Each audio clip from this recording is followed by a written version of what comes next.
Una vez más te damos la cordial bienvenida a tu programa Aprendiendo Juntos, aquí desde tus instalaciones de CCBM Masters Seminary. También te damos gracias, por sintonizarnos en tu canal, 25.1 Voz y Visión. Anteriormente hemos estado hablando acerca de cómo obtuvimos la Biblia. También dijimos que era muy importante el conocer cómo se obtuvo y que hay una gran diferencia entre el saber acerca de la Biblia, y entender la Biblia y el conocer cómo llegó a nosotros. Pero hoy vamos a empezar algo un poco diferente, que vamos a empezar a hablar exactamente acerca de lo que es la Biblia, cómo se compuso. Ya sabemos cómo llegó a nosotros. Sabemos que el primer concilio fue por causa de poder hacer la diferenciación entre lo que es la ley mosaica y lo que es la gracia, o el pacto de la ley y ahora lo que es el nuevo pacto. También hicimos la diferenciación entre que el judío debe de moverse hacia el gentil, y el gentil debe de moverse hacia el judío. Cuando digo eso es que el judío, tanto el gentil, deben de dejar sus antiguas formas, deben de dejar sus usos, vamos a decirlo así, sus usos y costumbres y adherirse a lo que es el camino con Cristo. También nosotros estuvimos hablando acerca de cómo empezó, la iglesia, lo cual fue algo pequeño, pero vamos a internarnos aún más en ese concepto. Sabemos que el primer movimiento de la iglesia o del cuerpo de Cristo se le dio el nombre el camino. El camino porque era algo nuevo dentro de judaísmo. Y cuando digo dentro de judaísmo es porque los primeros miembros de la iglesia obviamente eran del grupo judío. Claro que no eran parte del judaísmo, pero en una forma los quisieron hacer parte de. También estuvimos hablando acerca de Pablo y hablamos acerca de su objetivo y su actividad como apóstol. Y uno de sus objetivos principales, además de haber sembrado iglesias y llevando la enseñanza que se le había dado a él, era el impedir que la iglesia fuese judaizada. Lo que quiero decir con eso es de que regresara una vez más a la ley. Sí, que era algo fuera de lo que el Señor quería que la iglesia hiciera.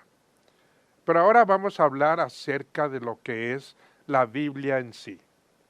Vamos a ver si es ficción, si es verdad, si es un mito o una realidad. Y tenemos que ver qué impacto debe de tener en tu vida y en tu caminar con Cristo. Podemos decir que Dios puede permitir errores, pero Él no puede producir errores. Ya que Dios inspiró la Biblia, esta no puede tener o contener ningún error en absoluto. Y lo vamos a estar probando. Y podríamos decir a ti hoy día, ¿cuáles son tus alternativas? Puedes sumarte a diferentes religiones, o denominaciones. Dentro de las religiones tenemos 21 divisiones de religiones, con 3.256 grupos en cada división, cada uno con un total de 600.376 aproximadamente religiones que tenemos hoy en el mundo. Y podemos contar que tenemos aproximadamente contados o conocidos hasta hoy día un mínimo de 15.000 diferentes cultos. Y dentro de la cristianidad, tenemos un sinfín de denominaciones. Algunos dicen 8.000, algunos dicen 12.000, pero se han llegado inclusive a contar hasta un número de 41.000 denominaciones solamente dentro de lo que es cristianidad. Y cuando digo denominaciones, estamos hablando de que todos tienen algo que es esencial en común. Y esa es precisamente la sana doctrina. Y cuando digo la sana doctrina, a convertirse en denominaciones, cambian algunos aspectos de la doctrina. Y eso solamente las hace similares, pero siguen teniendo en una forma u otra alguna controversia dentro de cómo llevar la sana doctrina o lo que nos ha enseñado Jesucristo que vamos a estar viendo. Pero vamos a estar demostrando qué es la Biblia. Vamos a demostrar su fidelidad, su exactitud, su conservación de la misma, y que es la palabra de Dios y que no tiene errores en absoluto. Pero para esto quiero que iniciemos simplemente con un video pequeño acerca de qué es la Biblia. Corre video. La Biblia es un libro importante, pero es muy largo. Sí, es una colección de muchos libros escritos en un largo periodo de tiempo, pero todos juntos cuentan una sola historia. Entonces, ¿cuál es la historia de la Biblia? Bueno, comienza presentándonos aún hermosamente al autor de toda la realidad, un ser llamado Dios. Y él tiene el poder de tomar el oscuro caos del mundo no creado y traer orden y belleza, y un jardín lleno de vida. Para coronar este logro, Dios designa a estas criaturas llamadas humanidad. O en hebreo, Adán. Ellos son creados a la imagen de Dios. Lo que significa que están comisionados para gobernar este hermoso mundo en el nombre de Dios, desarrollando todo su potencial y creando todavía más belleza y orden. Esta es una historia de los humanos usando su poder para hacer obras significativas y dadoras de vida. Pero la pregunta es, ¿cómo? Sí, la humanidad ahora se enfrenta a una decisión que se representa con un árbol frutal. Así que los humanos podían asociarse con Dios y encontrar libertad al confiar en su conocimiento del bien y del mal. O podían tomar el poder y definir el bien y el mal por sí mismos, lo que los matará, advierte Dios. Ellos escuchan la voz de una criatura oscura y misteriosa que les dice que la decisión es muy simple. Tomen el fruto, les dará poder y libertad para gobernar el mundo en sus propios términos. Así que ellos escogen este conocimiento y como resultado se vuelven sospechosos y defensivos. Esto lleva a relaciones fracturadas, luchas violentas de poder y eventualmente a una civilización entera, Babilonia, que ha redefinido el mal como bien. Así que Dios dispersa este proyecto humano corrupto. Aquí la historia de la Biblia da un giro importante. Nos acercamos a la historia de un hombre y una mujer que salen de Babilonia, Abraham y Sara. Sí, Dios promete que de ellos surgirá un nuevo pueblo, una nación que tiene otra oportunidad de tomar la decisión correcta. Si tienen éxito, se abrirá un nuevo camino hacia adelante para el resto de la humanidad. Esta es la razón por la que el resto de la historia de la Biblia se trata de esta familia. Y las cosas no salen muy bien. A pesar de la guía personal de Dios, la familia de Abraham se rinde ante la misma tentación, redefinir el bien y el mal en sus propios términos, separados de Dios. Incluso cuando los mejores de entre ellos estaban a cargo, gobernantes que amaban la guía de Dios y tenían sabiduría divina, aún ellos cedieron. Así que Israel fue advertido por sus propios profetas de que estas decisiones los llevarían de nuevo a Babilonia, esta vez como cautivos conquistados viviendo en el exilio.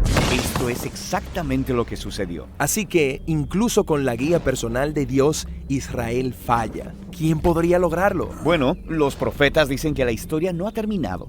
Dios enviará un nuevo líder a Israel para cubrir sus faltas y para transformar los corazones y las mentes del pueblo para que puedan tomar la decisión correcta. Así termina la parte de la Biblia llamada Antiguo Testamento y estas promesas quedan en espera. Y luego la historia bíblica continúa en el Nuevo Testamento. Se nos presenta un hombre que viene del linaje de los reyes de Israel, Jesús de Nazaret. Él dijo que traería el cumplimiento de todas estas promesas. Él confrontó esa maldad oscura y misteriosa a la que toda la humanidad se había rendido y resistió su poder. Luego, él anunció que Dios había llegado para gobernar el mundo a través de él mismo. Jesús enseñó acerca de la definición de Dios del bien y el mal. Él dijo que el verdadero poder es servir a otros. De acuerdo con Jesús, es la gente que ama a los pobres e incluso a sus enemigos. Esta es la clase de gente que verdaderamente gobernará el mundo. Esto es confuso, pero también muy hermoso. Sí, así que eso es lo que dice la historia acerca de Jesús, que Él es Dios hecho hombre, para hacer para Israel y para toda la humanidad lo que jamás podríamos haber sido por nosotros mismos. Él vino para tomar las consecuencias de nuestra maldad sobre sí mismo, y su amor sacrificial demostró ser más poderoso que la maldad, incluso más que la muerte misma. Así que ahora la humanidad tiene una nueva decisión. Representada por un nuevo árbol, un madero. Mantenerse en la antigua manera de ser humano o aventurarse en este nuevo camino. Y en esta historia, aquellos que eligen el camino de Jesús se encuentran a sí mismos empoderados por el poder de Dios. Las personas que saben que son amadas y perdonadas por Dios pueden volverse personas que aman y perdonan a otros. El movimiento de Jesús se dispersó rápidamente a través del mundo, formando estas nuevas comunidades, personas que siguen el camino de Jesús. Pero se enfrentan con problemas. Había persecución externa por parte de las personas en autoridad, e internamente había confusión, incluso transigencia. Sí, porque seguir a Jesús es muy difícil. Así que los líderes del movimiento llamados apóstoles escribieron cartas para consolar y desafiar a estas comunidades, para permanecer fieles en el difícil camino de Jesús. Y ellos son llamados a esperar el día en el que Jesús vendrá y cambiará todo. Así que la Biblia termina apuntando hacia el día en el futuro cuando todo lo malo será corregido, cuando el mal será erradicado, el cielo y la tierra serán unidos y la humanidad podrá gobernar el mundo, juntos en el amor y el poder de Dios. Ok, así que esa es la historia de la Biblia. Ella contiene juntos todos estos libros. Lo que es interesante es que cada libro contiene una clase diferente de literatura que contribuye a la historia de manera única. Y llegamos una vez más después de este video, y la pregunta para nosotros sería, ¿cuáles son tus expectativas? Y conocimos tus expectativas cuando vemos la enseñanza de la Biblia y qué es la Biblia. Tú puedes tomar dos vertientes. La primera, que siga siendo simplemente una religión. Judaísmo lo es. Y muchas denominaciones, lo son. Y digo lo son aún cuando son denominaciones cristianas porque han cambiado de una forma radical, lo que es la sana doctrina. Y cuando tú haces eso, simple y sencillamente te conviertes en una persona o extremadamente legalista o en una persona en una forma religiosa. Pero la segunda alternativa es la que debemos de buscar todos nosotros. Y esa alternativa es tener una relación con tu Creador y tu Salvador. Diciendo esto, en cada programa, o en algunos programas, vamos a decirlo así, vamos a hablar simplemente de algunos tópicos de las religiones que hay y cultos. Por ejemplo, el día de hoy vamos a tomar en ejemplo el hinduismo. El hinduismo que se le llama Anum. ¿Y qué es el hinduismo? ¿Es una afirmación o es simplemente una ilusión? Para eso tenemos que ver y concentrarnos en qué es lo que creen y cómo está formada. Primeramente, tiene aproximadamente 300 dioses. Y dentro de esos 300 dioses estamos hablando que hay aproximadamente 3,000 deidades, que se les llama Shashata Darahama. Que quiere decir, vamos a ponerlo así, como te levantes por la mañana, puedes escoger a tu Dios o tu deidad y seguir caminando en ellos, pero no te da una garantía de quién es tu Salvador y si hay alguna salvación o perdón para tus pecados. El inicio del hinduismo empezó aproximadamente en 1400 antes de Cristo y es conocida en una forma, una de las religiones más antiguas dentro de nuestra era. Se le llama Brahman, a su creador, o preservador, inclusive destructor. La karma determina tu encarnación Y cuando decimos la karma, estamos hablando de eso, lo que ilumina tu ser, ¿ok? Lo que es la aurora alrededor tuya de energía, ¿ok? Pero también nos dice que para llegar a tener un tipo de salvación, se determina en ciclos de nacimientos, muertes y reencarnaciones. Y cada reencarnación que tienes, como puedes avanzar hacia adelante, como puedes retroceder. Eso significa que no hay una garantía de qué es lo que va a pasar dentro de tu vida. Y cuando digo garantía es de que no hay certeza, ¿ok? Si vas a volver a reencarnar o en qué vas a reencarnar y cosas por el estilo. Entonces podemos decir que es una religión, ¿ok?, sostenida por obras, por reencarnación y obediencia o servicio a sus dioses. Y constituye lo que es la ley de la tierra y los dioses.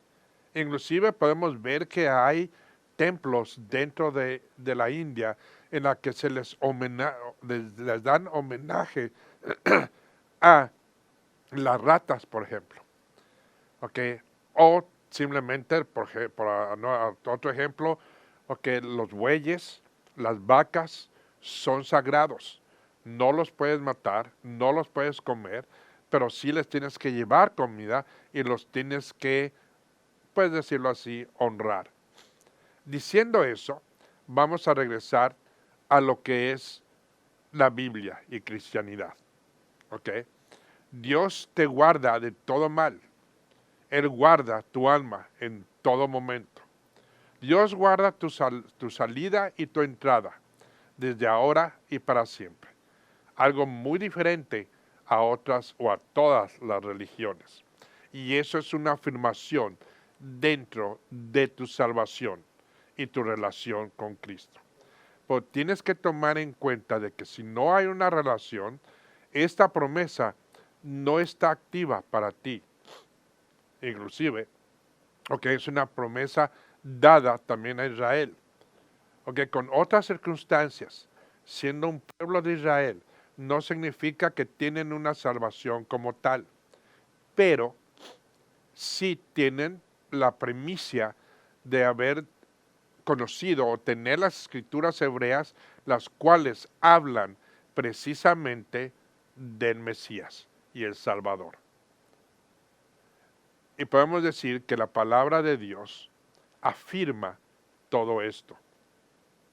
Vamos a leer Primera de Pedro, capítulo 1, del 23 al 25. Y esto lo vamos a hacer como un inicio.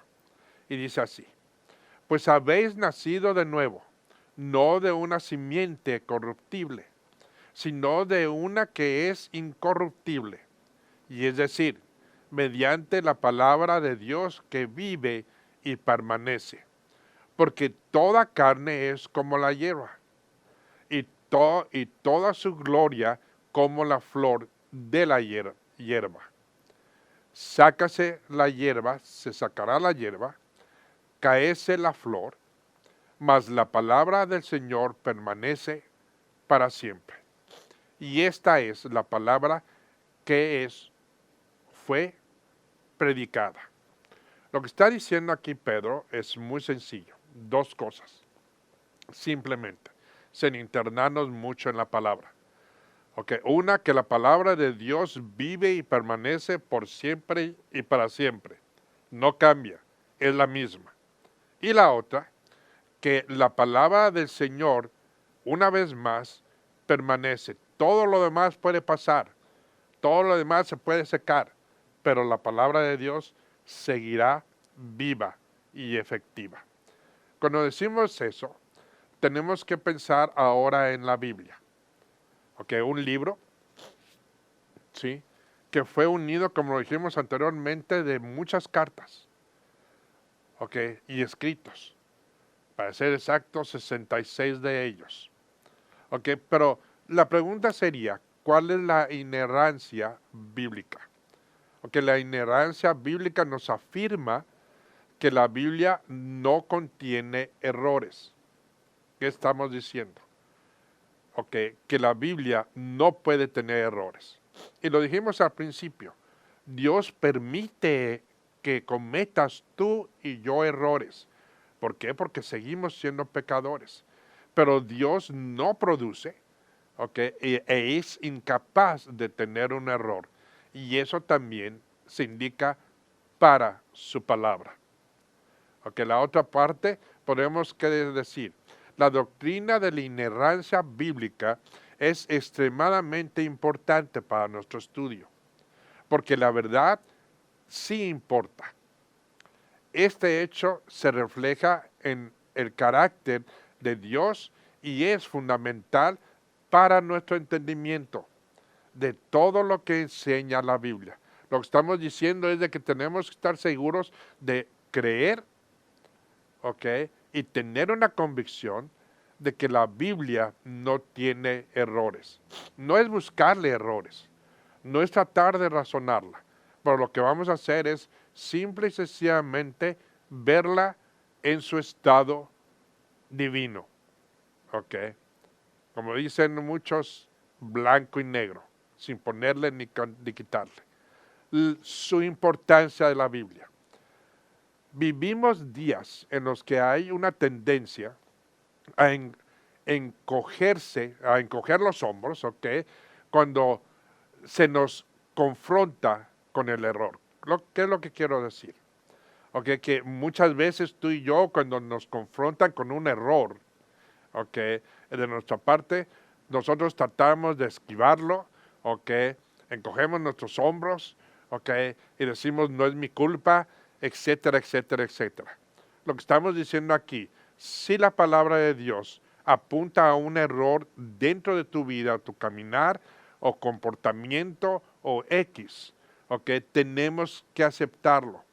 Tener la valentía, y ya no digas la valentía, ¿ok? Tener la humildad de aceptar esos errores para que podamos caminar mejor en la enseñanza, instrucción y la revelación de Dios en nuestras vidas. En vez de preguntar como Pilato, ¿qué es la verdad? El hombre posmodernista dice, nada es verdad. O quizás la verdad existe, pero no podemos saberla. Sin embargo, la Biblia te da 6 razones, ¿ok? En la que te va a destacar su declaración, perfección, inerrancia y que es la palabra de Dios. Y dice así, ¿ok? Por ejemplo, dentro de la palabra en Salmo 12, ¿ok? Versículo 6 nos dice, la palabra del Señor son palabras puras, plata probada, en un crisol en la tierra, 7 veces refinada. ¿Qué nos quiere decir esto? Esto nos dice que la palabra de Dios ha pasado por todo lo que tú y yo nos podamos imaginar y se ha probado como cierta y verdadera. El Salmo 19:7 dice, la ley del Señor es perfecta, que restaura el alma. El testimonio del Señor es seguro, que hace sabio al sencillo. ¿Qué nos quiere decir esto? Cuando estamos viendo su palabra y confiando en su palabra, okay, tenemos la certeza y debemos tener la certeza de que es perfecta. Y si es perfecta, es el instrumento y el camino para restaurarte en un camino seguro y directo hacia Él.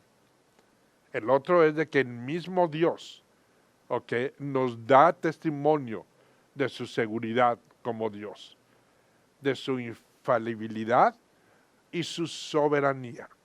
¿Okay? Y por eso mismo, Él hace sabio al sencillo.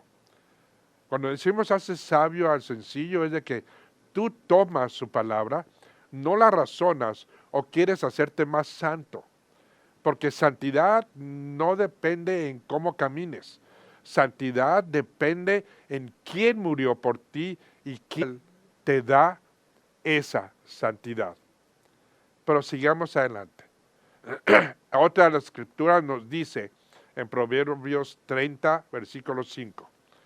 Probada es toda palabra de Dios, y Él es escudo para los que en Él se refugian. ¿Qué quiere decir esta palabra? Simplemente que Dios nos está diciendo que toda su palabra por todos estos años, 6,000 años de creación, ha sido probada, ha sido confrontada. Y sin embargo, en todas las ocasiones ha salido victoriosa porque es precisamente la palabra de un creador. Número 2. La Biblia se sostiene o cae totalmente. Okay.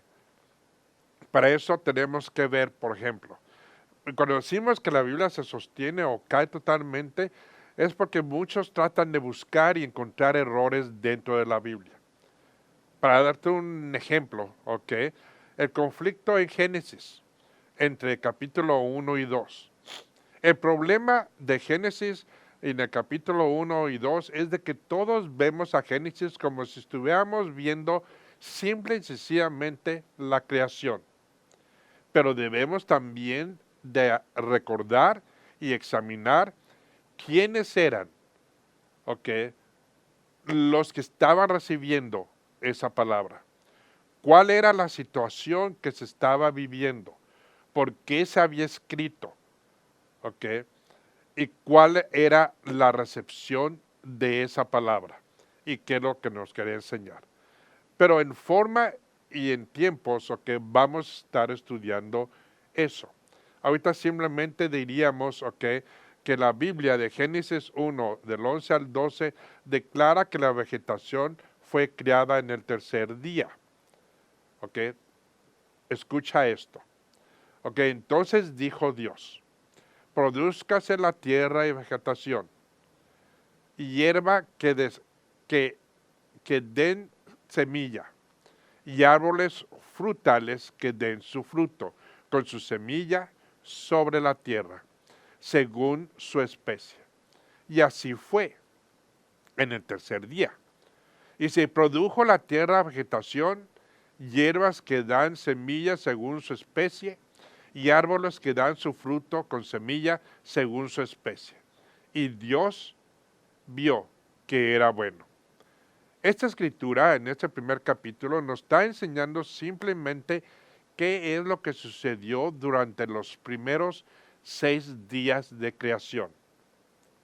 Cuando vamos a Génesis 2, inicia o indica que no había vegetación hasta la creación de Adán. ¿Qué significa esto? Simplemente nos está diciendo, la creación no estaba dada hasta que Adán fue criado. Ahora, empezando en ese versículo, podemos decir que Génesis ahora nos desmenuza, o Dios nos está desmenuzando, el procedimiento de creación.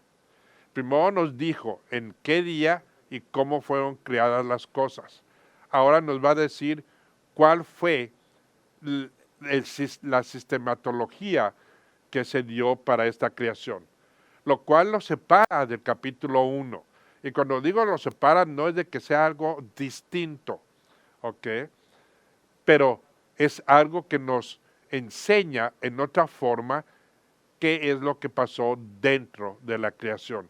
Aún cuando el propósito de Génesis 1 no era solamente enseñarnos creación, pero era enseñarnos que es un solo Dios.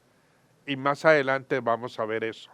Escucha lo que dice en Génesis 2, versículo 5. Dice, aún no había ningún arbusto del campo en la tierra, ni había aún brotado ninguna planta del campo, porque el Señor Dios no había enviado lluvia sobre la tierra, ni había hombre para labrar la tierra. Esto nos está diciendo, simplemente nos está diciendo cuáles fue la forma secuencial de la creación. Sabemos que los árboles y las plantas fueron creados en el tercer día. Pero ahora sabemos que primero, antes de ese tercer día, primero el hombre fue creado. Y tú me dirás, no, pues es que Génesis nos dice X. Vamos a estudiar todo eso. Pero aquí lo que nos está diciendo Dios es lo que tú y yo necesitamos saber. Pero lo primordial era, y es, y seguirá siendo, que es un solo Dios, y eso es el punto medular de Génesis 1 y 2. ¿Okay? La tercera nos dice que la Biblia es un reflejo de su autor. ¿Quién es su autor? Dios. ¿A quién se debe de reflejar? A Dios. Okay, con esto vamos a decir que la Biblia fue escrita por Dios mismo.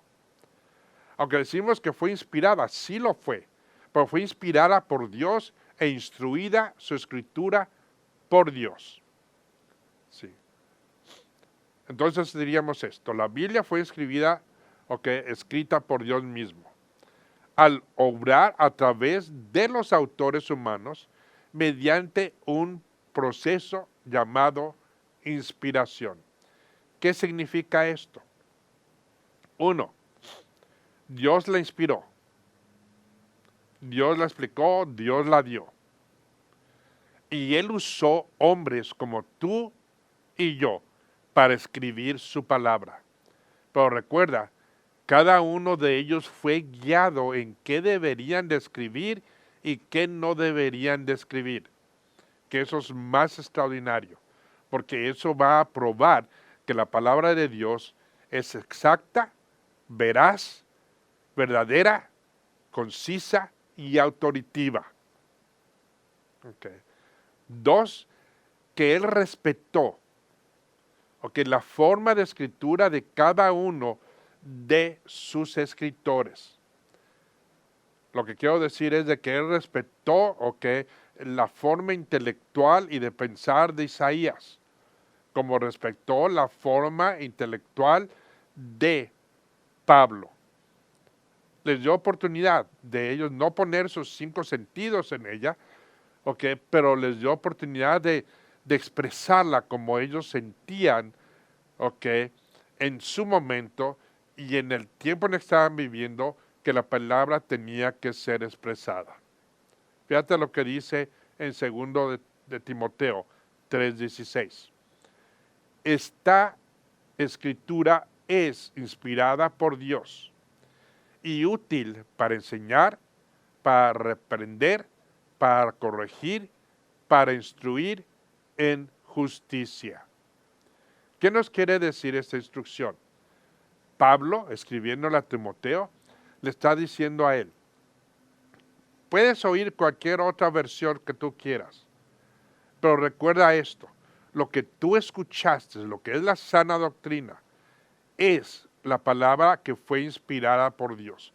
Cualquier otra cosa que tú escuches fuera de lo que es la escritura son conjeturas y no es la palabra veraz de Dios en tu vida y en tu instrucción. Y dice, si tú tomas esa palabra tal como es dentro de la escritura, esa misma palabra te va a dar la primicia para reprender. No estás hablando de acusar a otra persona. Cuando digo a reprender, significa de que haya una corrección en los modos de hablar, de actuar, de vivir, de caminar dentro de la persona que escucha la palabra.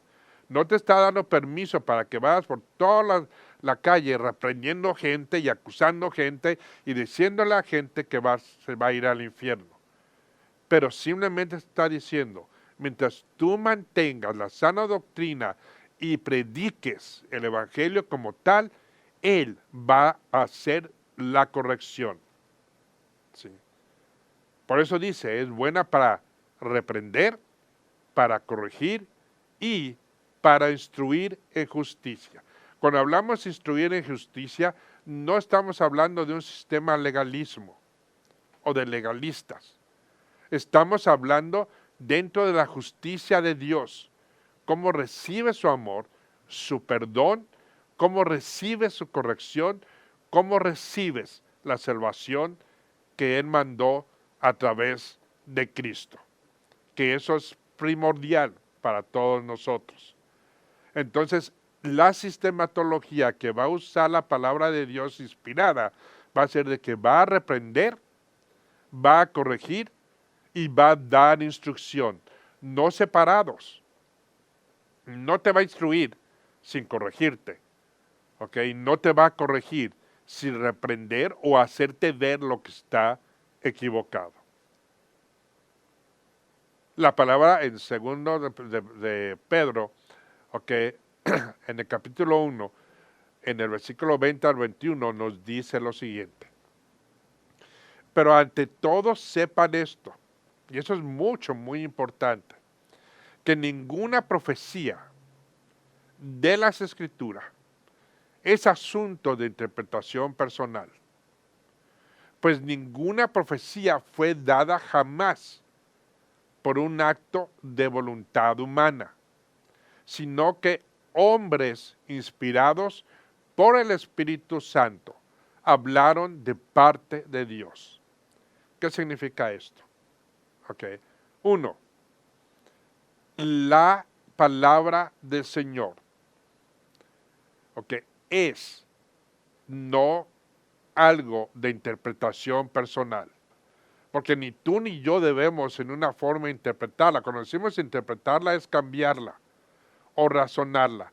La tenemos que tomar como nos la da y para eso tenemos que estudiar y saber por qué nos la está dando. ¿Sí? Otra nos está diciendo que no hay profecías ocultas.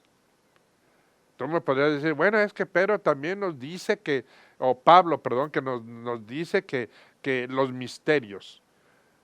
No está hablando de que haya algo misterioso dentro de la palabra. Simplemente está hablando de que esa porción, en este caso la iglesia, siempre se les ocultó o no se les dijo a los profetas del Antiguo Testamento. Ellos no tenían ninguna, idea de que iba a haber un cuerpo de Cristo. Ese era el único misterio, para nosotros y para el judío. La otra es de que fue dada para hombres inspirados, los que escogió Dios para escribir su palabra. Pero fuera de esta palabra, fuera de estos 66 libros, ya no hay más revelación. Esta escritura nos dice y nos enseña que ya toda revelación, toda inspiración ha sido dada. Por eso está cerrada, vamos a decirlo en esa forma, en estos 66 libros. No hay más que ver. Otra de las escrituras, en Jeremías 1:2 nos dice, ¿a quién vino la palabra del Señor en los días de Josías, hijo de Amón, rey de Judá, en el año 13 de su reinado? Dice, ¿a quién vino? Hace la pregunta, no a cualquier persona. Nos está indicando que vino para Josías, para que él fuese inspirado e escribiera lo que se le estaba dando en inspiración por Dios. ¿Qué significa eso? Que no cualquier persona, no cualquier hombre o mujer, o lo que tú lo quieras poner, recibiría una inspiración por Dios o de Dios en cualquier momento. Todo tuvo y tiene su tiempo, y por eso es importante, porque lo que se inspiró y se dio en esos tiempos, tenemos que entenderlo dentro de esos tiempos, para tener una visión clara de lo que es la Biblia y la palabra de Dios. Cuarto, la Biblia nos juzga y no viceversa. ¿Qué quiere decir? Que ni tú ni yo podemos juzgar la palabra de Dios, pero sí debemos estar atentos, porque la palabra nos corrige, nos reprende, también nos redarguye, ¿ok? En justicia. Fíjate lo que dice el libro de los Hebreos, capítulo 4, del 12 al 13.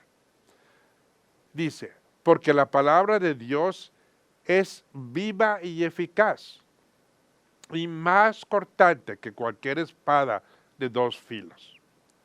Penetra hasta la división del alma y del espíritu, de las coyunturas y de los tuétanos, y es poderosa para discernir, juzgar los pensamientos y las intenciones del corazón.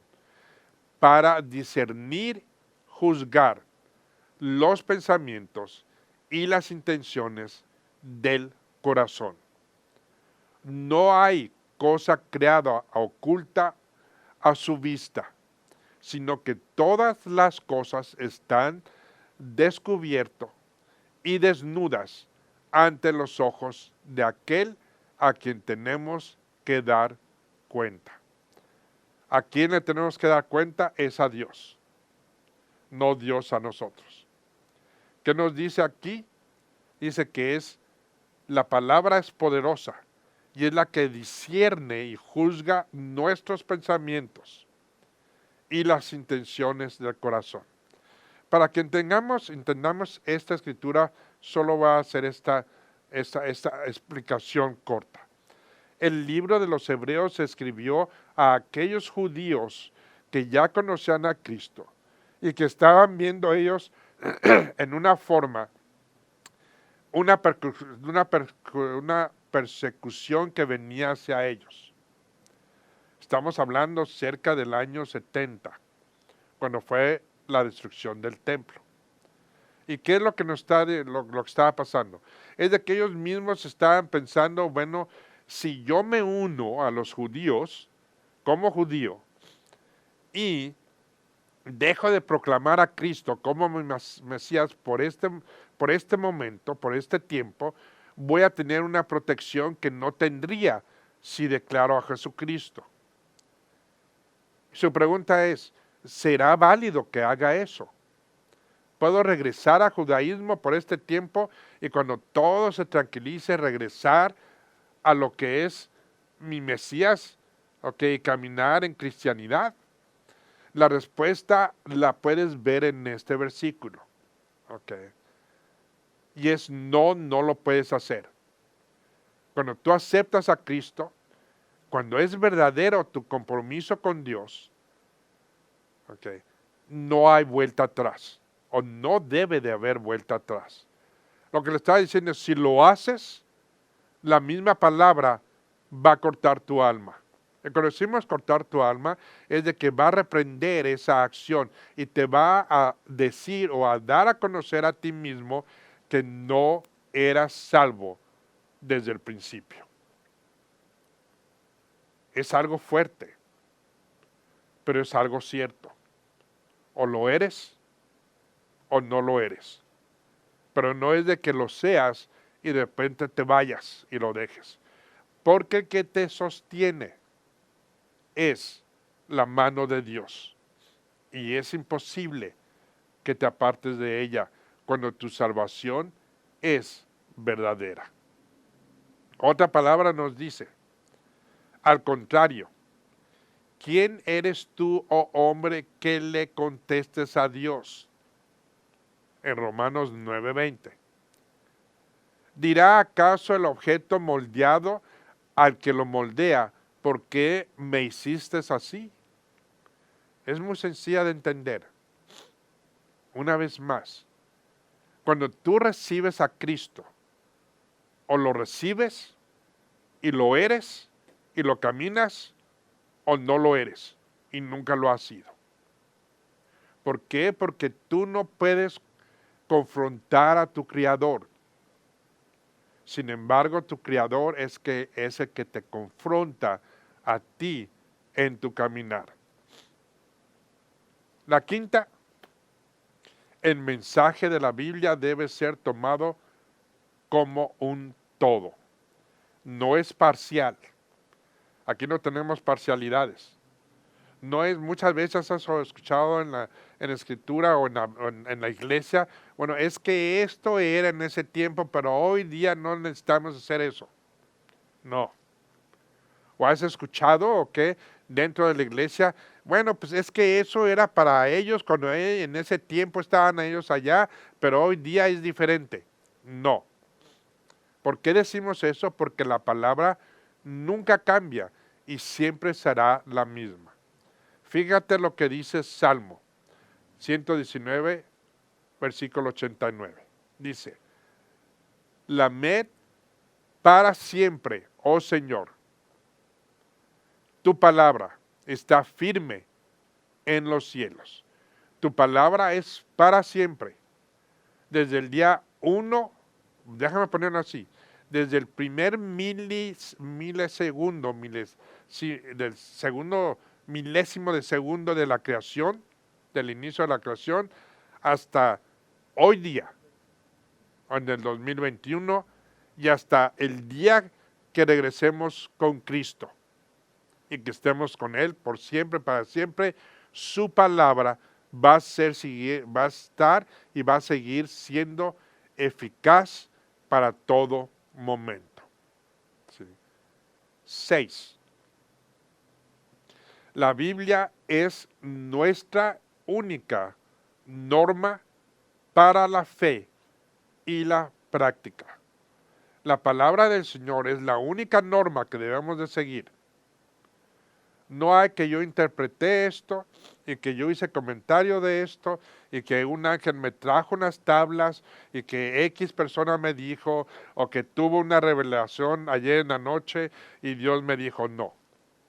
La palabra sigue igual, no cambia y debe ser la única que nos da fe genuina y es la práctica para nuestro caminar en Cristo. La escritura de Juan 6, de 67 a 69, nos dice lo siguiente. Entonces Jesús dijo a los 12 discípulos, ¿acaso también ustedes quieren irse? Y era cuando había una controversia. Y la controversia era de que Jesucristo dio un sermón, una plática. Y al último, Él, vamos a ponerlo así, dijo algo que era extremadamente cortante y duro. Y muchos de los discípulos, cuando escucharon esto, dijeron, ¿cómo lo vamos a cumplir? ¿Cómo lo vamos a hacer? Nos está pidiendo demasiado, nos tenemos que ir. Luego nos tenemos que ir diciendo, yo me voy a ir porque no va a cumplir eso. Me está pidiendo mucho. Es como hoy día. Recibes a Cristo y te dice, tienes que dejar esto, esto, esto y esto y esto.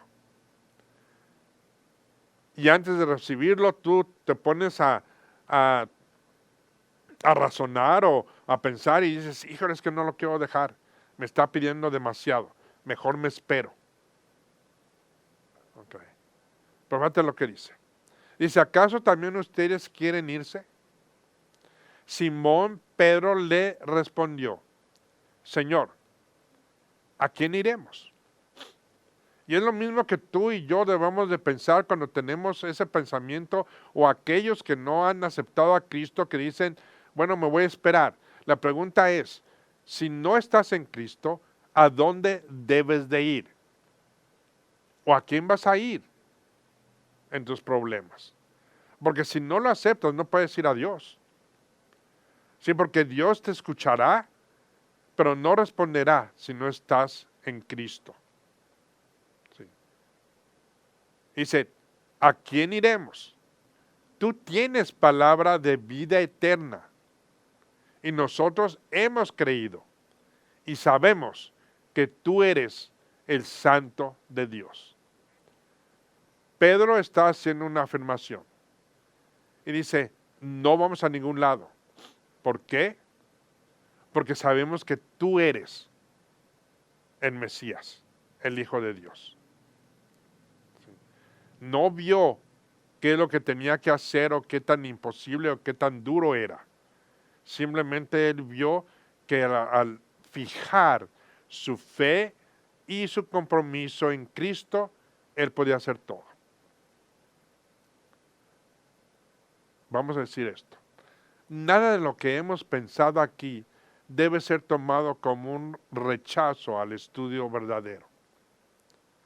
La inerrancia bíblica no significa que debemos dejar de utilizar nuestras mentes o aceptar ciegamente lo que dice la Biblia. ¿Qué quiero decir con esto? Dios no te está invitando a que te pongas una venda o que camines ciego. Él mismo te dice, escudriña la palabra, síguela, estúdiala. ¿Por qué? Porque eso te va a dar la certeza de quién eres tú en mí. Dios no te está pidiendo que camines ciego, te está pidiendo que le permitas indicarte el camino que debes y debemos seguir. Por eso es tan importante la palabra de Dios. ¿Cuánto tiempo le damos durante el día para hablar con Dios? Y no solamente para hablar, para escucharlo y leer o estudiar un poco su palabra. Esa es la pregunta. El 2 de Timoteo, versículo 2:15 nos dice, procura con diligencia presentarte a Dios, aprobado como obrero que no tiene de qué avergonzarse, que maneja con precisión la palabra de verdad. Y esto solamente se logra cuando tú y yo estudiamos, cuando tú y yo tomamos tiempo de conocer al Dios verdadero, en el que creemos. ¿Cómo es posible que no lo conozcamos? O que lo sigamos si no lo conoces. El amor que te inculcó tu esposa o tu novia o lo que sea, te incita a que tú la conozcas más a fondo.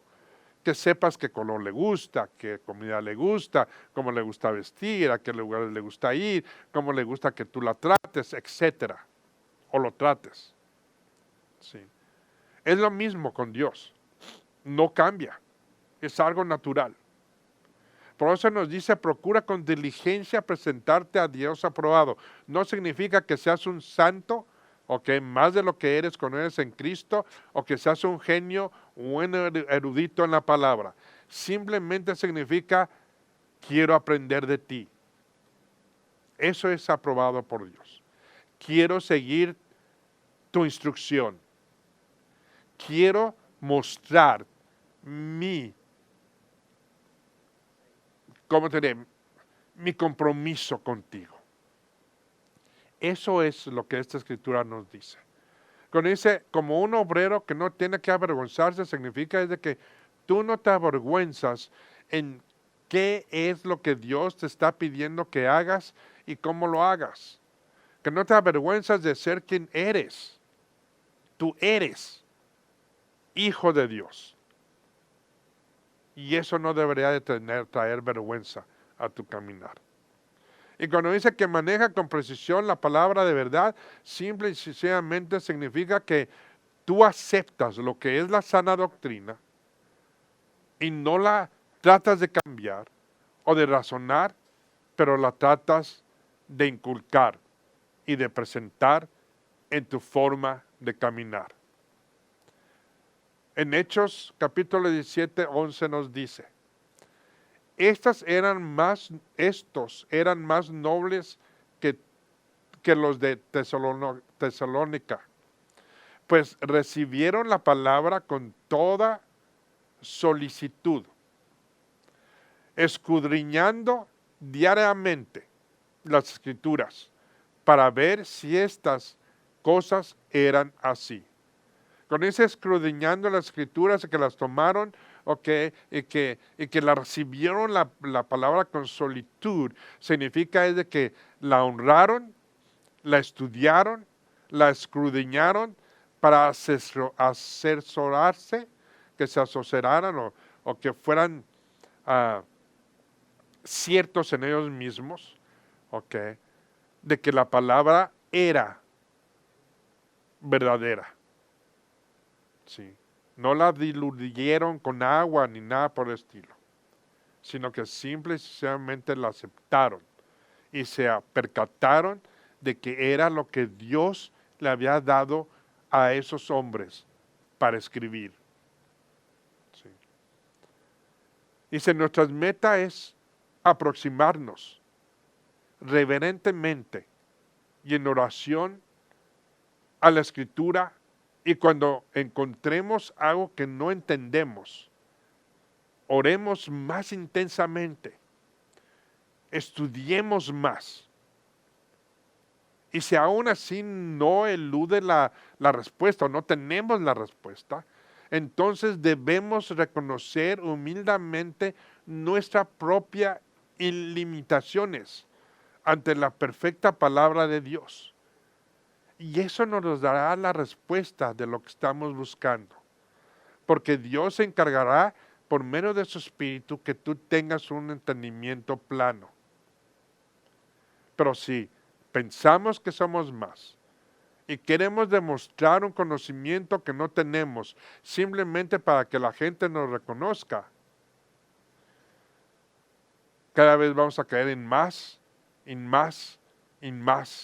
errores. Y va a ser muy difícil el que te levantes de esos errores. Pero lo que vamos a estar viendo ahora también, después de haber hablado de la inerrancia de la Biblia o la palabra de Dios, vamos a hablar también acerca de las maravillas de la Biblia. Cuando digo las maravillas es porque es importante nosotros saber las cosas extremas de la Biblia, de la palabra de Dios. Y esto nos va a llevar a 8 divisiones y 6 subdivisiones.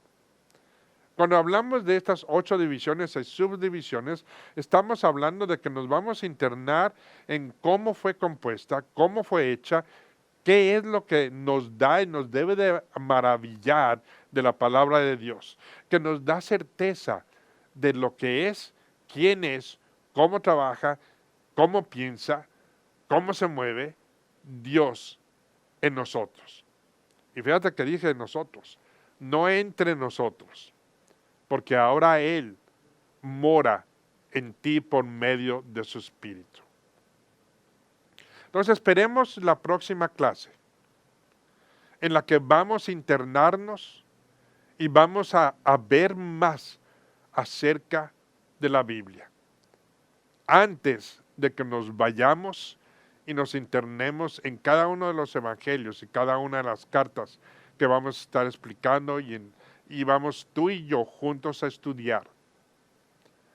Esto es la superficie de lo que la palabra de Dios debe significar para ti y para mí. Y lo que tú y yo debemos de buscar dentro de la soberanía de Dios. Recuerda, si Él te tiene en su mano, nadie te puede arrebatar de ella. Pero si tú no estás en ella, debes hacer un acto de conciencia y ir a ella.